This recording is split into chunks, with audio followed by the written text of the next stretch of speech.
श्री शिवाय नमस्तुभयम। आज हम आपको एक बेहद अनमोल जानकारी देने जा रहे हैं। पंचांग के अनुसार कार्तिक मास के शुक्ल पक्ष की एकादशी को देवउठनी, देवोत्थान और प्रबोधिनी एकादशी कहते हैं। इस दिन भगवान विष्णु 4 महीने के शयन के बाद जागते हैं। बहुत सी जगहों पर इस दिन तुलसी विवाह भी कराया जाता है। इस दिन से चतुर्मास का समापन होने के साथ ही मांगलिक कार्य भी प्रारंभ हो जाते हैं। आइए जानते हैं साल 2025 में देव उठनी एकादशी की सही तारीख, पूजा व पारण का शुभ मुहूर्त, पूजा विधि और इस दिन क्या करें क्या ना करें। देव उठनी एकादशी शुभ मुहूर्त 2025 साल 2025 में देवउठनी एकादशी का व्रत 1 और 2 नवंबर को रखा जाएगा। एकादशी तिथि प्रारंभ होगी 1 नवंबर सुबह 9:11 एकादशी तिथि समाप्त होगी।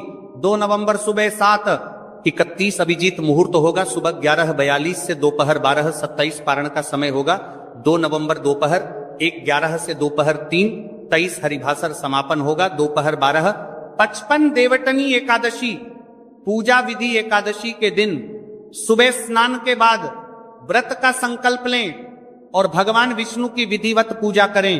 1 नवंबर शनिवार को पड़ने वाली देवउठनी एकादशी के शुभ अवसर पर यदि आप ये एक चीज खा लेते हैं तो आपके जीवन से गरीबी हमेशा के लिए समाप्त।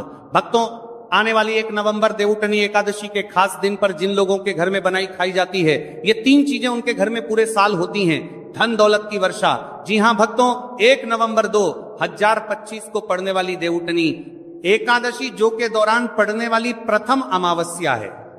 यह अमावस्या बहुत ही शक्तिशाली और चमत्कारी अमावस्या है, क्योंकि यह के महीने में पड़ी है, का दिन चल रहा है, इसलिए इसका महत्व और भी अधिक बढ़ गया है। महिलाएं देवउठनी एकादशी का व्रत अपनी इच्छा पूर्ति तथा घर में सुख समृद्धि के लिए रखती हैं। वैसे तो यह व्रत मौन रहकर रखा जाता है, मगर आपको देवउठनी एकादशी के दिन एक चीज जरूरी खा लेना है। इससे आपकी धन दौलत में वृद्धि तो होगी होगी, साथ में आपके घर में धन दौलत की वर्षा होगी। इसीलिए भक्तों, आप अपने फायदे के लिए इस वीडियो को पूरा ही देखें, आधा अधूरा ना देखें। कई लोग होते हैं जो वीडियो को बीच बीच से देखते हैं, काट काट कर देखते हैं, और फिर ऐसे व्यक्ति को जीवन में कभी सफलता हासिल भी नहीं हो सकती। इसलिए वीडियो को आधा अधूरा छोड़कर ना जाए, आप वीडियो को पूरा ही देखा करें, क्योंकि भक्तों पूरे के पूरे 144 वर्षों के बाद दुर्लभ संयोग में पड़ने जा रही है। और पूज्य गुरु जी ने कहा है कि 1 नवंबर देवउठनी एकादशी के दिन भले ही कुछ मत खाना, लेकिन यह एक चीज जरूर खा लेना। भगवान भोलेनाथ जी और माता लक्ष्मी जी के आशीर्वाद से आपके घर में इतना पैसा आएगा कि संभाल नहीं पाओगे। साथ ही हम आपको यह भी बताएंगे कि हाँ, कुछ भी हो जाए, लेकिन 1 नवंबर सर्वपवित्र अमावस्या पर ऐसा भोजन घर में भूलकर भी मत बनाना और ना ही उसे खाना, पूरा घर परिवार बर्बाद हो जाएगा। साथ ही भक्तों, इस वीडियो में जानिए 1 नवंबर देवउठनी एकादशी पर ऐसा क्या खाना चाहिए जिससे कि आपके जीवन में भगवान भोलेनाथ की कृपा प्राप्त हो। साथ ही इस वीडियो में हम आपको यह भी बताएंगे कि 1 नवंबर देवउठनी एकादशी पर भूलकर भी ये 4 काम कभी मत करना, नहीं तो बर्बाद होते देर नहीं लगेगी। साथ ही भक्तों, देवउठनी एकादशी पर आपको ये 7 काम कभी नहीं करने चाहिए। जो भी माताएं बहनें सर्वपितृ अमावस्या के दिन इन 7 कामों को करती हैं तो उसकी जिंदगी बर्बाद हो जाती है, उसके घर में कंगाली छा जाती है। और जिस घर में भी ये 7 कार्य होते हैं, माता लक्ष्मी ऐसे घर से हमेशा के लिए चली जाती है। भक्तों, साथ में हम आपको यह भी बताएंगे कि 1 नवंबर देवउठनी एकादशी के दिन अगर आप इन चीजों का दान कर देते हो तो आपके घर में कभी धन की कमी नहीं होगी, हमेशा ही रुपया पैसा आपके घर में आएगा। तो माई ना संग, हम आपको ऐसी ज्ञानवर्धक जानकारी बताने का आपसे कोई पैसा नहीं लेते, बिल्कुल फ्री में जानकारी उपलब्ध कराते हैं। इसीलिए आप वीडियो को पूरा ही देखें, आधा अधूरा ना देखें। कई लोग होते हैं जो वीडियो को काट काट कर देखते हैं, बीच बीच से देखते हैं, और फिर ऐसे व्यक्ति को जीवन में कभी सफलता हासिल भी नहीं हो सकती। इसलिए वीडियो को आधा अधूरा छोड़कर ना जाए, आप वीडियो को पूरा ही देखा करें। चलिए भक्तों, अब हम जान लेते हैं कि 1 नवंबर सर्वपितृ अमावस्या के दिन कौन सी चीज जरूर ही खाने के लिए लेना चाहिए। फिर आपको करोड़पति बनने से विधाता या नहीं रोक पाएगा भक्तों, क्योंकि भक्तों 144 वर्षों के बाद देवउठनी एकादशी ऐसे शुभ समय में पड़ने जा रही है और देवउठनी एकादशी हिंदू धर्म के लोगों के लिए सबसे श्रेष्ठ मानी जाती है। और भक्तों, इस दिन किया गया कोई भी उपाय कभी भी निष्फल नहीं जाता, बेकार नहीं जाता, मतलब हमेशा लाभ ही लाभ प्रदान करवाता है। चलिए भक्तों, सबसे पहले हम आपको सर्वपितृ अमावस्या की थोड़ी सी जानकारी दे देते हैं।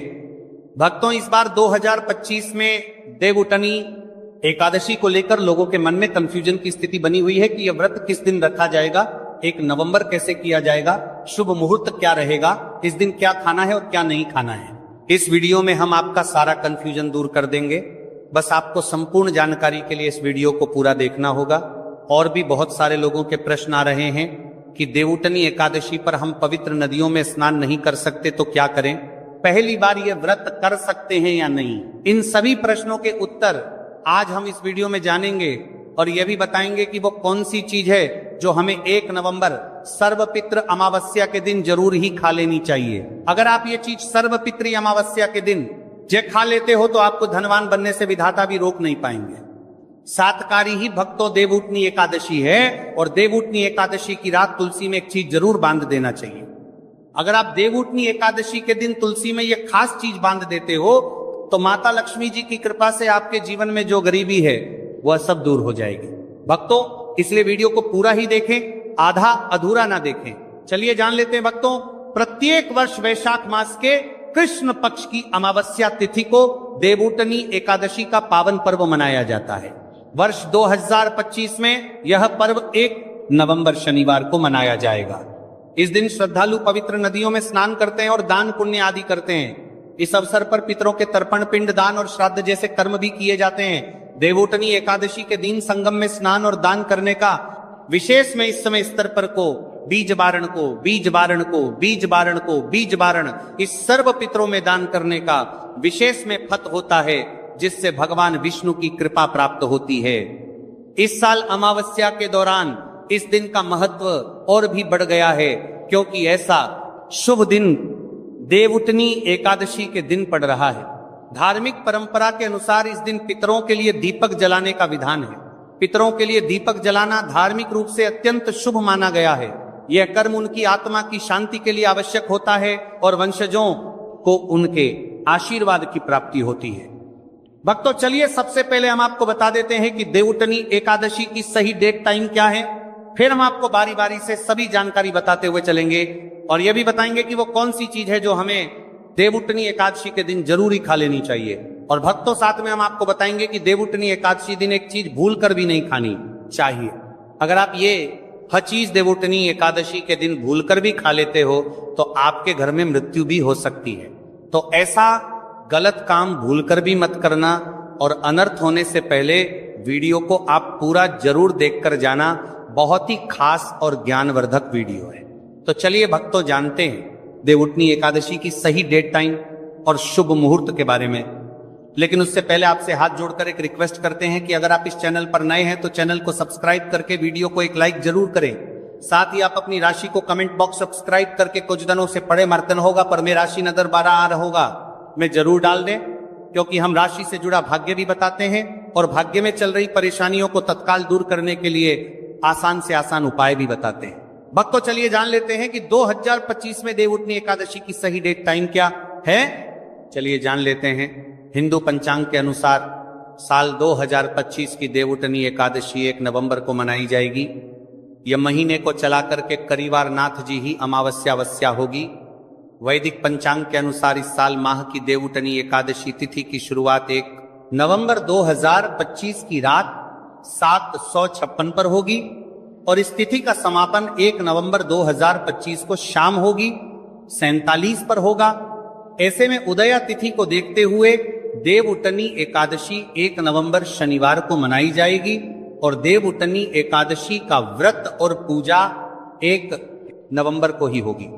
सर्वपितृ अमावस्या के दिन ब्रह्म मुहूर्त में स्नान और दान करना अत्यंत शुभ माना जाता है। इस दिन गंगा, यमुना और सरस्वती नदी के संगम में देवताओं का वास होता है, इसलिए मौनी अमावस्या पर इन पवित्र नदियों के जल से स्नान किया जाता है। इस दिन जरूरतमंदों को दान करने से व्यक्ति को शुभ फलों की प्राप्ति होती है, साथ ही भगवान विष्णु की कृपा भी होती है। वीडियो में आगे की जानकारी बताने से पहले अभी तक कमेंट बॉक्स में जय माता लक्ष्मी नहीं लिखे हैं तो जय माता लक्ष्मी बाती है, तो मेरे माता लक्ष्मी लिखे हैं तो जय माता लक्ष्मी बाती है। वीडियो में बॉक्स पहले 50 है, नहीं बाती है, श्मी जरूर लिखना। जब आप हमारे कमेंट बॉक्स में जय माता लक्ष्मी लिखते हैं तो हमें काफी अच्छा लगता है, और आप हमारी वीडियो को लाइक करते हैं तो हमारा मनोबल बढ़ता है, जिससे कि अच्छी अच्छी जानकारी होती है, आप सभी लोगों के लिए लेकर के आते हैं। चलिए भक्तों, अब हम आपका ज्यादा समय बर्बाद ना करते हुए जान लेते हैं कि देवउठनी एकादशी के दिन किन चीजों का दान जरूर करना चाहिए, क्योंकि सर्वपित्र अमावस्या के दिन किया जाने वाला दानक दान से भी बड़ा दान माना जाता है। चलिए भक्तों, अब हम जान लेते हैं कि देवउठनी एकादशी के दिन किन चीजों का दान हमें जरूर करना चाहिए। तो भक्तों, पहली चीज है चावल का दान। धार्मिक मान्यता के अनुसार देवउठनी एकादशी के दिन चावल का दान विशेष रूप से शुभ माना जाता है। चावल अन्न का रूप होता है, और यह मान्यता है कि चावल का दान करने से घर में समृद्धि आती है, और जो व्यक्ति दान करता है वो अपने जीवन में धन की कमी से मुक्त हो जाता है। इसके अलावा चावल का दान करने से पुण्य की प्राप्ति होती है, और यह पापों का नाश करने में भी सहायक माना जाता है। धार्मिक दृष्टि से चावल का दान एक प्रकार से ईश्वर की सेवा करना है, और यह व्यक्ति के जीवन में सकारात्मक बदलाव ला के बाकी मिलाकर के उसका दिखाता है। एक दान करने से की तरफ से आरात्मक बदलाव सकता है। चावल का दान विशेष रूप से उन लोगों को करना चाहिए जो अन्न की कमी महसूस करते हैं। भक्तों, दूसरी चीज है सफेद तिल का दान। देवउठनी एकादशी के दिन सफेद तिल का दान करना भी एक महत्वपूर्ण धार्मिक कार्य माना जाता है। तिल का दान करना एक बहुत पुरानी परंपरा है, और विशेष रूप से यह दिन तिल दान के लिए उपयुक्त माना जाता है। सफेद तिल का दान करने से व्यक्ति को भगवान विष्णु की कृपा प्राप्त होती है। ऐसा कहा जाता है कि दर्ज भगवान विष्णु सफेद तिल से प्रसन्न होते हैं, और जो लोग तिल का दान करते हैं उनके जीवन में भगवान की कृपा बनी रहती है। सफेद तिल को दान करने से शारीरिक और मानसिक रूप से भी शांति मिलती है। साथ ही यह पापों के नाश और पुण्य की प्राप्ति में सहायक होता है। तिल के दान से विशेष रूप से जीवन में सुख, शांति, समृद्धि और आंतरिक संतोष की भावना उत्पन्न होती है। इसके अलावा तिल का दान किसी अन्य व्यक्ति को भी स्वास्थ्य, लाभ और समृद्धि की दिशा में मदद करता है। भक्तों, तीसरी चीज है आंवला का दान। आंवला एक ऐसा फल है जिसे आयुर्वेद में विशेष महत्व दिया जाता है। इसे जीवन का अमृत माना जाता है, क्योंकि आंवला स्वास्थ्य के लिए बेहद लाभकारी होता है। शनिश्चर अमावस्या के दिन आंवला दान करना विशेष रूप से शुभ माना जाता है। इसके बारे में धार्मिक मान्यता है कि अगर किसी को पैसों की तंगी हो या आर्थिक समस्याएं चल रही हो तो आंवला दान करने से इन समस्याओं से मुक्ति मिल सकती है। आंवला दान करने से व्यक्ति के जीवन में भगवान विष्णु की कृपा बरसती है और आर्थिक संकट दूर हो जाते हैं। इसके अलावा आर्थिक मला स्वास्थ्य के लिए भी बहुत लाभकारी होता है, और इसका सेवन शरीर को ताजगी और ऊर्जा प्रदान करता है। इस दिन आंवला दान करने से पुण्य की प्राप्ति होती है और व्यक्ति को सुखी और समृद्ध जीवन जीने की दिशा में मदद मिलती है। भक्तों, चौथी चीज है सरसों के तेल का दान। सर्वपित्र अमावस्या के दिन सरसों के तेल का दान भी एक महत्वपूर्ण कार्य माना जाता है। इसे विशेष रूप से पितरों की कृपा प्राप्त करने और क्षण दोष से मुक्ति पाने के लिए किया जाता है। धार्मिक मान्यता के अनुसार सरसों के तेल का दान करने से पितरों की आत्मा को शांति मिलती है और परिवार में सुख समृद्धि का वास होता है। इसके अलावा क्षण दोष के प्रभाव से भी राहत मिलती है। यह माना जाता है कि यदि किसी व्यक्ति के जीवन में शनि का दोष है तो सरसों के तेल का दान करने से शनि की प्रतिकूल प्रभावों से मुक्ति मिलती है और जीवन में सकारात्मक बदलाव आता है। इसके साथ ही सरसों के तेल का दान करने से व्यक्ति के जीवन में सुख, शांति और समृद्धि का वास होता है। सरसों के तेल का दान विशेष रूप से उन लोगों के लिए लाभकारी होता है जिनकी कुंडली में शनि ग्रह का प्रकोप हो। इस दान से शनि के प्रभाव को शांति मिलती है और जीवन में बाधाओं का नाश होता है। भक्तों, हमने वीडियो के डिस्क्रिप्शन में अपने एक टेलीग्राम चैनल का लिंक पिन किया है, जिसे आप ज्वाइन कर लीजिए, जहां पर हम आपकी कुंडली, राशि और त्योहारों के मनाने की विधि और उपायों के बारे में बताते हैं और साथ में वास्तु से जुड़ी सारी जानकारी देते हैं। इसलिए देर ना करते हुए दी गई लिंक पर क्लिक करके तरह से निषेध है। धार्मिक दृष्टि से मांसाहार का सेवन न केवल शारीरिक दृष्टि से आपत्तिजनक माना जाता है बल्कि यह आपके आध्यात्मिक उन्नति में भी रुकावट डालता है। मांसाहार से शरीर में तामसिक गुण बढ़ते हैं जो मानसिक शांति और संतुलन को प्रभावित करते हैं। हमारा करते हैं वह सर का सल। अरे शास्त्रों में यह कहा गया है कि मांसाहार से शरीर और मन में राजस और तामसिक गुण बढ़ते हैं जो भक्ति के मार्ग में बाधा उत्पन्न करते हैं। इसलिए इस दिन मांसाहार, अंडे, मछली, मुर्गा या किसी भी प्रकार के मांस का सेवन नहीं करना चाहिए। आपको इस दिन शुद्ध और सात्विक भोजन करना चाहिए, जैसे ताजे फल, दाल, चपाती, खिचड़ी आदि जो आपके शरीर और मन दोनों को शुद्ध रखते हैं। यह व्रत के उद्देश्य के साथ पूरी तरह से मेल खाता है और भगवान विष्णु की कृपा प्राप्त करने में मदद करता है। भक्तों, अब हम बात करते हैं दूसरी चीज की जो इस दिन वर्जित है। खट्टे पदार्थ, खट्टे भोजन जैसे आम, इमली, दही और खट्टे फल आदि का सेवन इस दिन नहीं करना चाहिए। धार्मिक दृष्टि से खट्टा भोजन तामसिक गुणों को बढ़ाता है जो आंशिक स्थिति पर नकारात्मक प्रभाव डालता है। खट्टे पदार्थों से शरीर में नकारात्मक ऊर्जा का संचय होता है जो आपके व्रत के उद्देश्य के खिलाफ होता है। जब आप खट्टे पदार्थों का सेवन करते हैं तो यह आपके मन को चंचल और अशांत बना सकता है, जिससे पूजा और भक्ति में विघ्न उत्पन्न हो सकता है। इसके अलावा खट्टा भोजन शरीर के ऊर्जा स्तर को भी असंतुलित कर सकता है, इसलिए इस दिन खट्टे भोजन कर सकता है। इसलिए आपके मन को चंचल ऊर्जा स्तर को भी असंतुलित कर सकता है, इसलिए पदार्थों से बचना चाहिए। यदि आपको कुछ ताजगी और स्वाद चाहिए तो आप हल्के मीठे फल जैसे केला, सेब या नारियल का सेवन कर सकते हैं। ये फल न केवल स्वादिष्ट होते हैं बल्कि आपके शरीर और मन को भी शांति प्रदान करते हैं। भक्तों, तीसरी और महत्वपूर्ण चीज जिसको इस दिन से दूर रखना चाहिए वह नशे से संबंधित पदार्थ।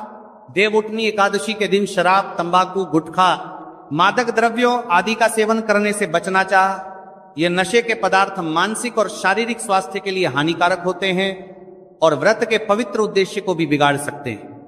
धार्मिक दृष्टि से नशे के पदार्थों से शरीर और मन में अशुद्धि करते रहेगा और बढ़ता परिवार आदि का सेवन करना चाहिए। आदि का सेवन करने से बचना चाहिए और बढ़ता परिवार आदि का सेवन करने से बचना आती है जो आपके व्रत और भक्ति की शक्ति को नष्ट कर सकती है। हमारे शास्त्रों में यह स्पष्ट रूप से कहा गया है कि नशे का सेवन करने से भक्ति की शुद्धता और निष्कलंकता प्रभावित होती है। नशे के कारण मानसिक स्थिति विकृत हो सकती है, जिससे आपकी पूजा और व्रत का प्रभाव कम हो जाता है। इसलिए इस दिन किसी भी प्रकार के नशे से बचना चाहिए ताकि आपकी भक्ति शुद्ध और निष्कलंक रहे।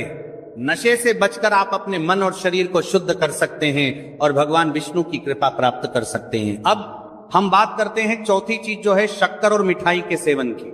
इस दिन अत्यधिक मीठा और शक्कर युक्त पदार्थों का सेवन नहीं करना चाहिए। शक्कर का अत्यधिक से सेवन शरीर में राजस और तामसिक गुणों को बढ़ाता है जो व्रत के उद्देश्य के खिलाफ होता है। या मिठाई खाते हैं तो ये आपकी मानसिक स्थिति को प्रभावित कर सकता है और वृत्ति को संतुलित रखने में कठिनाई पैदा कर सकता है। हालांकि इस दिन हल्के मीठे फल जैसे केला, सेब और नारियल आदि का सेवन किया जा सकता है जो शरीर के लिए लाभकारी होते हैं और मानसिक शांति बनाए रखते हैं। लेकिन अत्यधिक शक्कर और मिठाई का सेवन करने से बचना चाहिए क्योंकि यह व्रत के उद्देश्य से मेल नहीं खाता। मीठे पदार्थों के बजाय ताजे फल और हल्का सात्विक भोजन खाकर आप अपनी भक्ति को शुद्ध और स्थिर रख सकते हैं। भक्तों, पांचवा और अंतिम आठवां के बजाय के बाद पर बीच 8 के पांचवां के पात्र पर देश से पांचवां के पात्र पर बत्ती है। बत्ती के महत्वपूर्ण चीज है प्याज और लहसुन का सेवन। देवउठनी एकादशी के दिन प्याज और लहसुन का सेवन नहीं करना चाहिए। शास्त्रों में इन्हें तामसिक गुणों से भरपूर माना गया है जो आपके मानसिक संतुलन को प्रभावित कर सकते हैं। प्याज और लहसुन का सेवन करने से व्यक्ति के आहार में असंतुलन आता है और भक्ति में विघ्न उत्पन्न हो सकता है। प्याज और लहसुन के सेवन से मन अशांत हो सकता है और व्यक्ति की मानसिक स्थिति विकृत हो सकती है। इसीलिए इस दिन इन दोनों का सेवन न करना ही उचित होता है। आगे की जानकारी बताने से पहले आपसे एक रिक्वेस्ट करते हैं कि अगर आप इस चैनल पर नए हैं तो चैनल को सब्सक्राइब करके वीडियो को एक लाइक जरूर करें। साथ ही आप अपनी राशि को कमेंट बॉक्स में जरूर डाल दें क्योंकि हम राशि से जुड़ा भाग्य भी बताते हैं और भाग्य में चल रही परेशानियों को तत्काल दूर करने के लिए आसान से आसान उपाय भी बताते हैं। इसलिए आप अपनी राशि कमेंट बॉक्स में जरूर डाल दें। चलिए भक्तों अब हम जान लेते हैं कि 1 नवंबर देवउठनी एकादशी के दिन भगवान विष्णु को प्रसन्न करने के लिए तुलसी के पौधे में कौन सी चीज जरूर बांध देना चाहिए। व्यक्ति का भाग्य चमक जाता है। सर्वपितृ अमावस्या के दिन तुलसी के पौधे की पूजा का विशेष महत्व है। इस दिन पूजा करते समय सबसे पहले व्यक्ति को सुबह स्नान आदि से निवृत्त होकर शुद्ध अवस्था में तुलसी के पौधे के पास जाना चाहिए। इसके बाद तुलसी के पौधे को गंगा जल से स्नान कराना चाहिए। गंगा जल का छिड़काव करने से तुलसी के पौधे की पवित्रता और भी बढ़ जाती है और वातावरण में एक शुद्धता का संचार होता है। इसके बाद तुलसी के पौधे पर हल्दी, रोली और चंदन लगाना चाहिए। भक्तों, सर्वपितृ अमावस्या के दिन तुलसी के पौधे पर कलावा या मौली धागा बांधने की परंपरा है। कलावा बांधने से भगवान विष्णु और माता लक्ष्मी की कृपा पर प्राप्त होती है। यह परंपरा विशेष रूप से घर के सभी सदस्यों के लिए खुशहाली, अच्छे स्वास्थ्य और समृद्धि की प्राप्ति का संकेत मानी जाती है। कलावा बांधने से परिवार में सुख, शांति और समृद्धि का वास होता है और यह पूरे परिवार के लिए एक सुरक्षा कवच के रूप में कार्य करता है। कलावा को बांधते समय व्यक्ति को विशेष ध्यान रखना चाहिए कि वह इसे श्रद्धा और विश्वास के साथ बांधे।